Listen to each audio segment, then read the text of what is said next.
Welcome everyone to the Marketplace of Ideas Thursday Special Topics. Today is March 26, 2020. I'm Tani Ferrarini here along with Kate Johnson. We are getting together on a regular basis so that we can share and amplify human flourishing by exploring sound, interdisciplinary, educational materials and programs in the humanities and social sciences. Our mission is twofold. One, we want to provide educators and program creators like you with a collaborative space to learn about what others are doing with curriculum and high-quality content. Two, we want to help distribute and channel all those resources to you, your faculty, and to your students. Content, course designs, and programs are out there.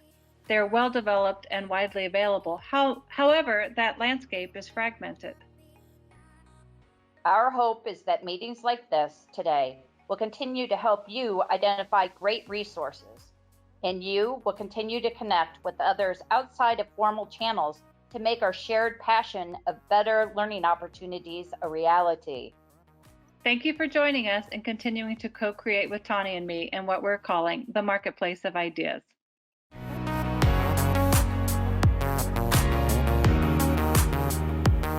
I have the pleasure of introducing Ruben Rivera. Ruben is currently the Director of Professional Development at the Council for Economic Education. Ruben is an expert in his field and master educator in K-12 and higher education. He has developed several training workshops in finance, financial aid, FAFSA, taxation, and financial literacy to help teachers. Currently, Ruben orchestrates training for teachers in economics and personal finance nationwide. He graduated from the City College of New York with a BA in Sociology and Jewish Studies. He received his master's in adult education and training from the University of Phoenix, where he is currently working on a PhD in education administration. Welcome, Ruben. So I'm excited to talk about EconEdLink. It is a resource for teachers in K through 12, and I want to talk a little bit about what EconEdLink is, what it is, who is it for, and why is it that we created such an incredible resource. So EconEdLink provides a premier source of classroom-tested and internet-based economic and personal finance lessons materials for K through 12 teachers and their students. We have an array of lessons, and we have over 400 lessons to choose from, and teachers can go they can choose as many lessons as they want, as often as they want, and they can utilize, reutilize, and copy and edit and modify to their needs. Now, what is EconEdLink? So EconEdLink was brought by the Council for Economic Education, and the Council for Economic Education is a leading organization in the United States that focuses on economic and financial education for students from kindergarten all the way through high school. And the council has been doing this magnificent work for over 70 years. So we're very excited about that. So we've been doing this for such a long time. And, if you recall, when you were in high school, and I recall when I was in high school and even in elementary school, we didn't really talk about finances so much. So I am very happy and I'm honored to work with an organization that is putting a lot of that content at the forefront of what we do, and that's our mission.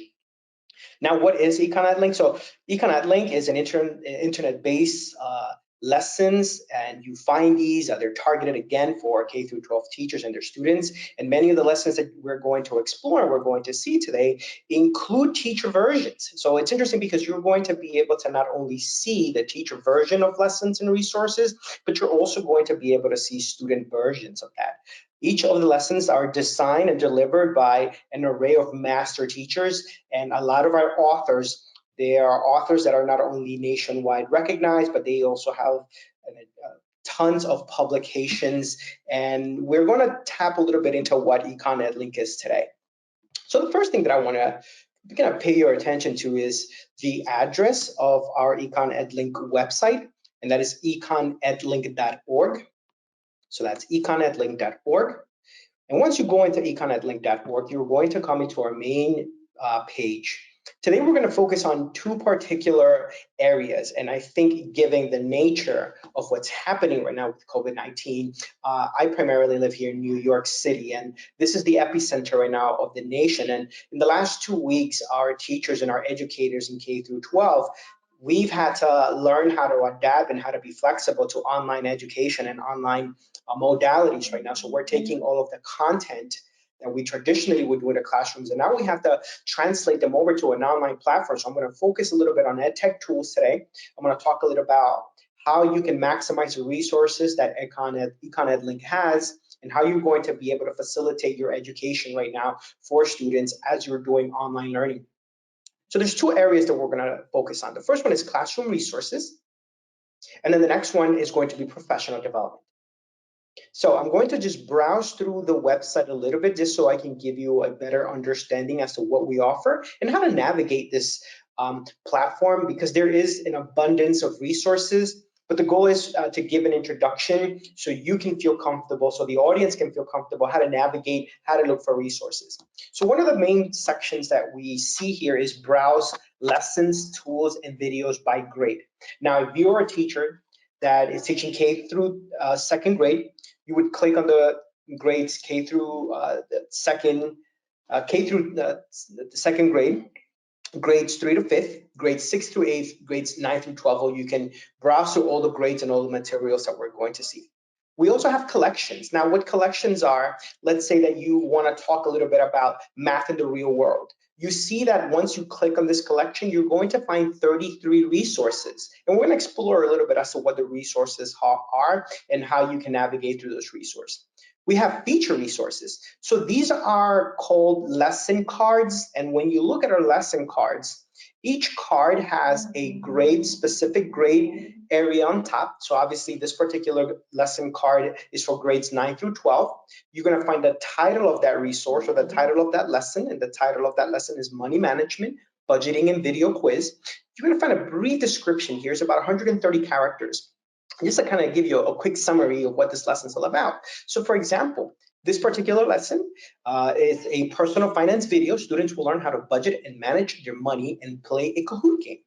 You're going to review the key concepts, how long this activity would take, this lesson would take, and then a resource, and you will be able to navigate and go inside that lesson plan. So a little bit more about this in a few minutes. If you keep scrolling down, we have some areas and we have some sections. Our particular section is called Feature Teaching the News. So we try to keep up to date with lessons and content and resources, things that are happening today. And we try to adapt those teaching the news into lessons that are easy so students and teachers can understand exactly what's happening. And then we have our professional section, a professional development section here.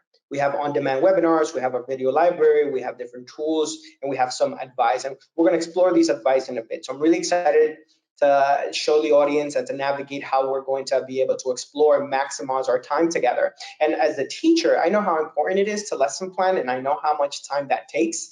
So we are going to have to make the most out of the resources that we can find online. So let's go over to our classroom resources. When I click on classroom resource, I'm going to go to browse by grade level. So let's start with that. Once you come into our main area, you're going to see all of the resources that we have. Now, I know it's overwhelming, and if you see on the right-hand side, we have over 1,000 total lessons at this point, and that's a lot, right? So when you see that, you're like, man, I don't have time to kind of explore 1,000 plus lessons. What I like about this is that we have a filter option here on the left-hand side. Now, if you were to begin doing your lessons and you want to start exploring, my first go-to section would be clicking on all grades, but instead of all grades, I'm going to just maybe click on grades 9 through 12. And once I click on grades 9 through 12, you're going to realize that all of the lessons, the materials, the videos, and tools that I have are going to be condensed down to 793, right? So now that means that all of the lessons that I see here are all aimed specifically for high school. Now, again, as a teacher, I'm like, I don't have time to kind of see 700 plus lessons. I need to condense this a little more. So let's say that I'm going to go down here by my concepts area. When I go to my concepts area, maybe I just want some lessons on budgeting. I'm going to click on budgeting, and then I'm going to click on apply. So once I click on budgeting, I click on resources for 9 through 12. And once I click on apply, it's going to now condense that for me a little further. And now I have 137 areas, or 137 resources, 137 different types of resources that teachers can use, and that can be anything from webinars to lessons to activities to lesson plans. But still, I'm a teacher, I don't have time for that right now. Maybe I need to condense this a little more. So instead of looking at 137 different resources, now I'm going to explore the resource type. Let's say that I am looking for maybe a lesson. I'm going to look for a lesson that has to do with budgeting for grades 9 through 12. Once I click on apply, it's going to condense that for me a little further. And now I'm able to navigate through this piece and maybe explore a little bit more in depth with what I am looking for. So I am looking for about a little bit over 50 lessons here, anything from managing your money to paying for post-secondary education. It all depends on what teachers want and what they use.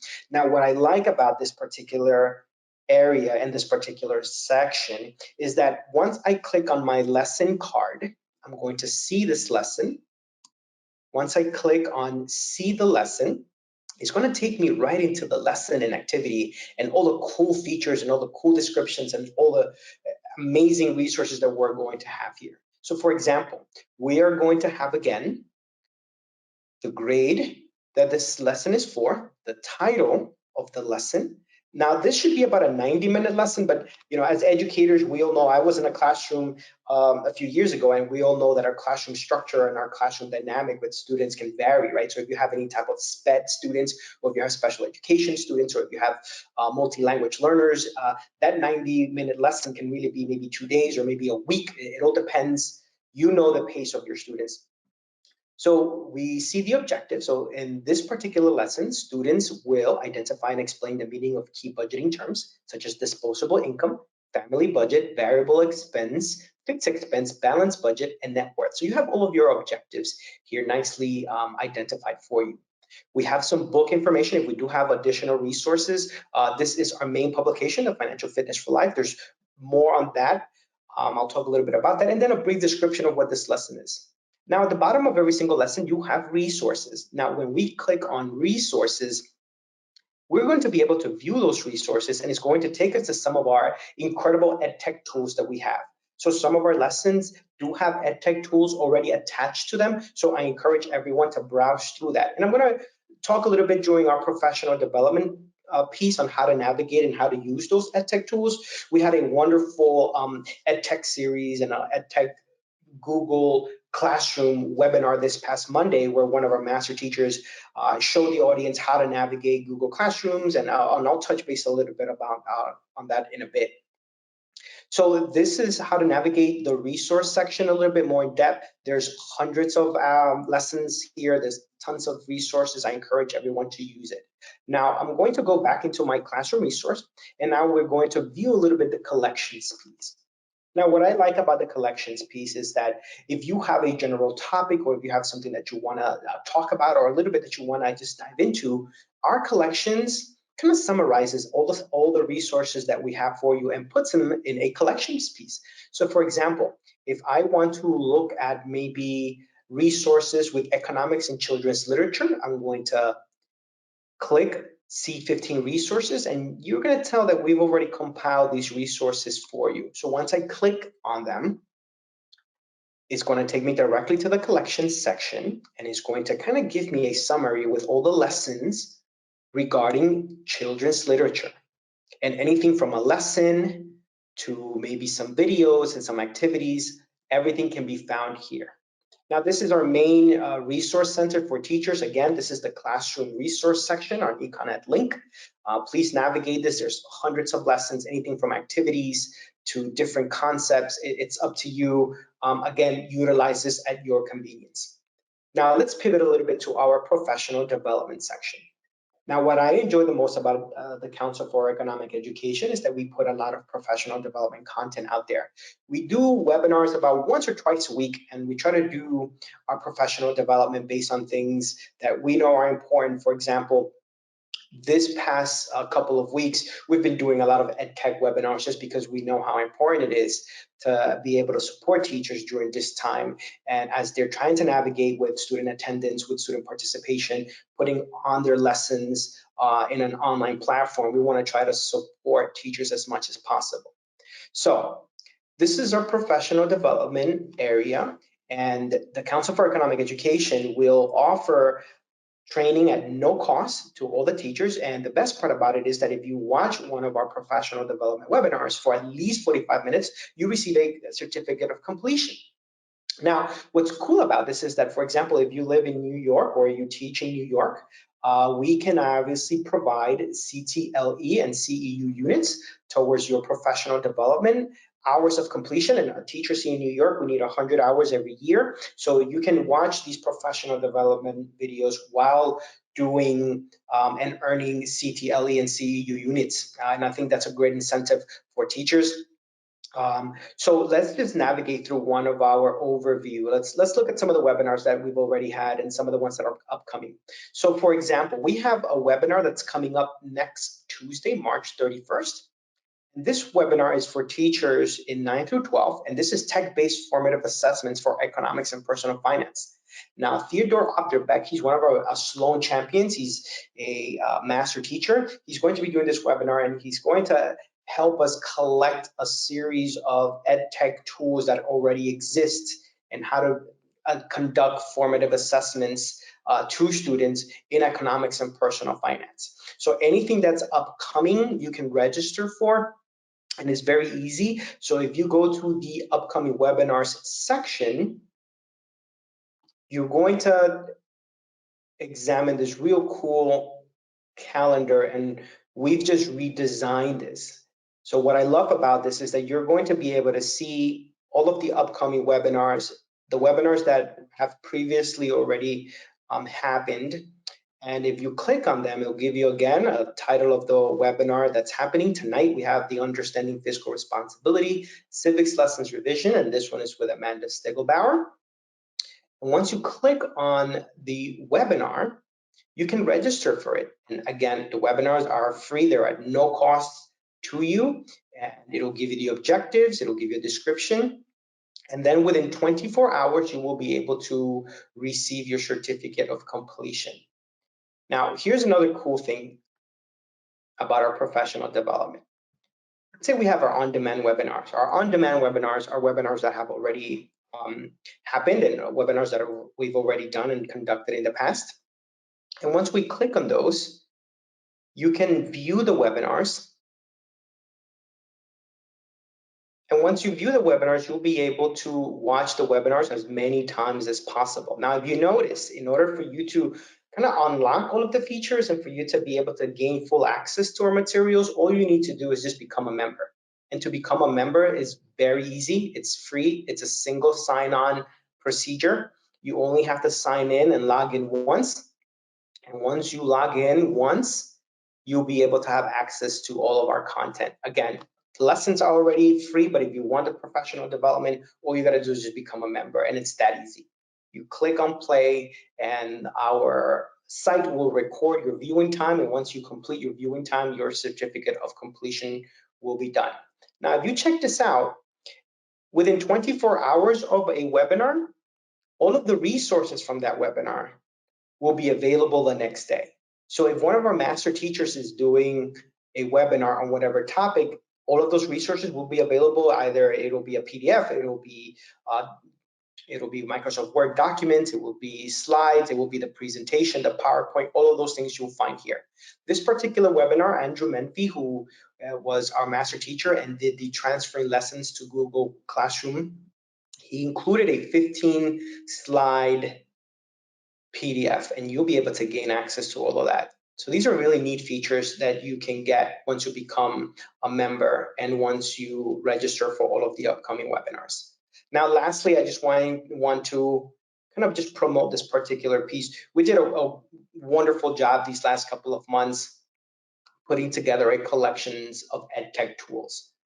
Now, if you have never used Kahoot before, if you've never used Google Classroom, if you haven't used some of the game simulations, I encourage you to hop onto this collection, to the EdTech webinar series collection, because we've compiled kind of a shortcut to all of the amazing EdTech tool webinars that are available to you. Because now, as you're transitioning and as you are doing your assessments and you're doing your online classes and you're transferring all of your lesson plans, either you're already doing it or you're about to do them or you have no idea where to begin, this is a real good starting point for you. So for example, Andrew Menfee, he did a webinar on introduction to Kahoot. During this introduction, it kind of gives you the one-on-one of Kahoot, how to use Kahoot. Kahoot is 100% free, but it's a good way to do assessments online for students. So again, it'll give you a description. You will learn the basics of how to mostly effectively use Kahoot. It's free, it's online, it's customizable. It's a lot of trivia games, it's a lot of quizzes, and it's a good way to just engage students online. And here's a good example. Once you download the tools, you will be able to kind of see the presentation that he put together. So not only are you getting professional development, you're getting the resources, you're getting the tools, and you're also getting the PowerPoint presentations that our master teachers are putting together. So it'll give you an overview, step-by-step guide on how to use it, what are some of the pros and cons. And I don't want to spend too much time on this because I'm sure our audience will mostly view this piece. So that is EconEdLink in a nutshell. There are programs here, but we won't talk too much about programs right now just because I think these are for when our teachers are returning back to the classrooms. And I don't know exactly when that's going to happen given the current climate right now of where schools are. And we don't know if we're going to return back to the classrooms this year. Hopefully we are. And if not, well, this will be a good starting point. One of our programs that we offer is the Family Financial Fun Nights, and we're really proud about this program. Our collaborators or funders, we partner up with financial institutions, and we'll go to your schools and we'll do activities with the students and their families just to talk about money, just to be able to break some bread, have some dinner with them, and be able to just engage in activities, anything from how to budget, owning a pet, what are responsibilities, what are needs and wants, and we'll take about 90 minutes during an evening and we'll go over those events. And if you want to learn more, there's a toolkit here on how to get engaged and how to do more. But given that right now schools are not in session, I think not the most appropriate time, and we can maybe talk about this a little later on. So that is kind of EconEdLink. I hope teachers maximize this resource. I hope everybody's excited. Again, all of these resources are free. They're at no cost, and we hope that we can help and support teachers during this time. And if there are any questions, please feel free to email me. You can email us. My personal email is rrivera@councilforeconed.org. That's rrivera@councilforeconed.org. Okay, thank you, Ruben. I have a question from a teacher in Georgia. She writes, how do I communicate with my supervisor that I have participated in this professional development webinar? I think that's an excellent question. So the first thing that we want to do is we have a lot of affiliates across the country. So the first thing to do is maybe get in contact with your local affiliate. And I'm on the councilforeconed.org section now. So if you go to About Us, and if you go to Affiliates, it's going to give us a list of all of our affiliates. And this teacher's from Georgia. So I'm going to say, maybe go to Georgia and see who the affiliates are because we have such a great collaboration with Georgia. And I know that Georgia has a council. So you can go to the Georgia Council, and if the PD, the professional development, is recognized there, then you're all set. The second one is, I would say, maybe speak to your administrator and speak to your principal and just go through those steps of communicating and just letting them know where you're getting the professional development material. Maybe there's already an affiliation there, and if there is, and if it's valid and legitimate for them, then I would say that's the best approach. It's from a teacher who feels lost and is wondering if there are any opportunities to consult with an expert in economics or personal finance if there are questions. Absolutely. So what I enjoy the most about doing professional development is that we have so many master teachers. So I'm going to start with the master teachers lens first. We build a community and we build a network of our master teachers, and they always share their personal information and they share their emails at the end of all of their presentations. And I've had various teachers who not only foster relationships with these master teachers, but they also use them as mentors. And our master teachers have no issues in sharing their resources, lesson plans that they've already developed. So I would say the first thing would be to join EconEdLink, visit our professional development, see some of the webinars, see some of the content, get to know the master teachers a little bit. For example, Amanda Stiglbaugh, she's from South Carolina. She's excellent with economics. Tony, I mean, you know, I'm talking to you. You know about all the good stuff that you promote and you provide as well. So we want to foster that community of master teachers, of educators that just come together and become thought partners in the process. So that's number one. Also, we have so many people in our network. I mean, we're talking about hundreds of professionals. And one of the best things about what we have is that, again, we want to make sure that our partners and the people that we work with, we're all interconnected.